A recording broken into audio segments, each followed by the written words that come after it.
കൊല്ലം ആര്യങ്കാവ് കടമാൻകോട് ചന്ദനമരം മുറിച്ച് കടത്തിയ കേസിൽ 3 പേരെ വനംവകുപ്പ് അറസ്റ്റ് ചെയ്തു. തമിഴ്നാട് സ്വദേശികളാണ് അറസ്റ്റിലായത്. കണ്ണൻ നായർ വിവരങ്ങളുമായിട്ട്. കണ്ണൻ, നേരത്തെയും ഇവിടെ ചന്ദനം കടത്തിയിട്ടുണ്ട് എന്നറിയുന്നല്ലേ? ഇത് എപ്പോഴായിരുന്നു സംഭവം? ഇവർ പലവട്ടം ഇവിടെ മാത്രമാണോ മറ്റിടങ്ങളിൽ നിന്നൊക്കെ ഇങ്ങനെ ഈ കടത്ത് നടത്തുന്നവരാണോ?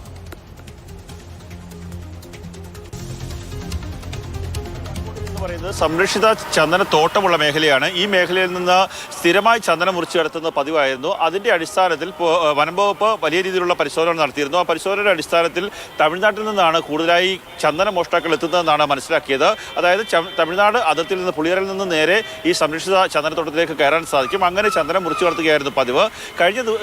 കഴിഞ്ഞ മാസം അവിടെ CCTV ക്യാമറ സ്ഥാപിച്ചു. ആ ദൃശ്യങ്ങൾ പരിശോധിച്ചപ്പോഴാണ് ചെങ്കോട്ട സ്വദേശികളായിട്ടുള്ള 3 പേരാണ് ചന്ദനം മോഷ്ടിക്കുന്നത് മനസ്സിലാക്കിയത്. അവരുടെ മൊബൈൽ ഫോൺ ടവറുകൾ കേന്ദ്രീകരിച്ചുള്ള അന്വേഷണം നടത്തി. അങ്ങനെ പുളിയറ ഭാഗത്ത് നിന്ന് സാഹസ്യമായിട്ടാണ് ഈ 3 പ്രതികളെയും പിടികൂടിയത്.